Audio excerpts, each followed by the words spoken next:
இன்னைக்கு super Sunday 37வது IPL ஆட்டம் சண்டிகர்ல RCB அணிக்கும் Punjab Kings அணிகளுக்கும் இடையே பழிக்கு பழி யார் இந்த ஆட்டத்தில் ஜெயிக்க போறாங்க அப்படிங்கிற முக்கியமான ஆட்டம் நடந்திருந்தது.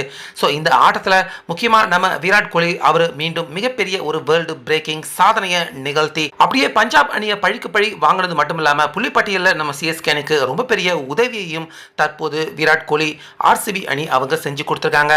அந்த வகையில் கடந்த வெள்ளிக்கிழமை பெங்களூர்ல நடந்த ஆட்டத்தில் ஆர்சிபி அணி அவங்க ஹோம் கிரவுண்ட்லயே பஞ்சாப் அணி வச்சு செஞ்சு அவங்கள ரொம்ப பெரிய மோசமான தோல்வி அடைய வச்சிருந்தாங்க. இப்படி இருக்க ஒரு நாள் இடைவேளையில இன்னைக்கு சண்டிகர் பஞ்சாப் அணி அவங்களுடைய ஹோம் கிரவுண்ட்ல நடந்த ஆட்டத்துல அதை அப்படியே திருப்பி கொடுத்திருக்காரு விராட் கோலி. முக்கியமா இந்த ஆட்டத்துல டாஸ் ஜெயிச்சது ஆர்சிபி அணி தான். ஃபர்ஸ்ட் பஞ்சாப் அணி அவங்கள பேட்டிங் பண்ண விட்டுருக்காங்க. இதுல ஓபனர்களாக வந்த ஆர்யா 22 ரன் தான் எடுத்தாரு. பிரப்சிமரன் ஒரு 33, முக்கியமா ஸ்ரேஷ் ஐயர் 6 ரன்னுக்கு அவுட் ஆகி போயிட்டாரு. இங்கிலீஷ் ஒரு 29, நெஹல் ஒரு 5.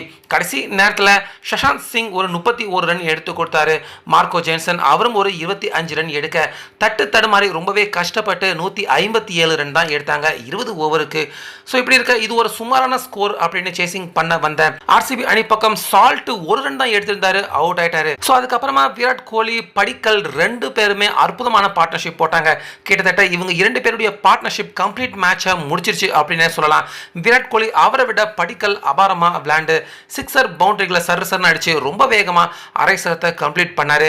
61 ரன் எடுத்திருந்தப்ப படிக்கல் அவுட் ஆகி வெளியேறினாரு. ஆனாலுமே கோலி அவருடைய நிதானத்தை இழக்காம பொறுமையா நிதானமா விளையாண்டு அவருடைய அரை சதத்தை கம்ப்ளீட் பண்ணது மட்டும் இல்லாம ஆர்சிபி அணியையும் அப்படியே மெதுவா வெற்றியின் பாதைக்கு கொண்டு போனாரு. அவர் கூட கரெக்டா ஜோடி போட்ட ராஜ் பட்டிதார் அவரும் பாலுக்கு பால் ஸ்ட்ரைக் ரொட்டேட் பண்ணிக்கிட்டே மேட்சை கடைசி வரைக்கும் நகர்த்தி கொண்டு போனாங்க. இதுல பட்டிதார் அவர் அவுட் ஆனாலும் விராட் கோலி கடைசி வரைக்கும் நின்று மேட்சை நகர்த்தி போய் ஒரு வழியா இந்த மேட்சை அசால்ட்டா விராட் கோலி ஆர்சிபி அணிக்கு வெற்றியை தேடி தந்து கொடுத்திருக்காரு. ஸோ இந்த ஆட்டத்தில் ஆர்சிபி அணி கடைசியா அவங்க ஜெயிச்சதன் மூலமா புள்ளி பட்டியலில் நம்ம எடுத்து பார்த்துக்கிட்டோம்னா ஃபர்ஸ்ட் குஜராத் அவங்க 10 புள்ளிகள், அடுத்து டெல்லி அவங்களும் 10, பஞ்சாப் அணி அவங்களும் 10, அதுக்கப்புறமா லக்னோ அவங்களும் 10. இப்ப இந்த ஆட்டத்தில் ஆர்சிபி ஜெயிச்சிருக்கிறதால அவங்களும் 10 புள்ளிகளோட மொத்தம் 5 அணிகள் வரிசையா 10 புள்ளிகளோட தான் பாயிண்ட்ஸ் டேபிள்ல இருக்காங்க. ஒருவேளை இந்த ஆட்டத்தில் பஞ்சாப் ஜெயிச்சிருந்தாங்கன்னா அவங்க 12 புள்ளிகளோட முதலாவது இடத்துக்கு போயிருப்பாங்க.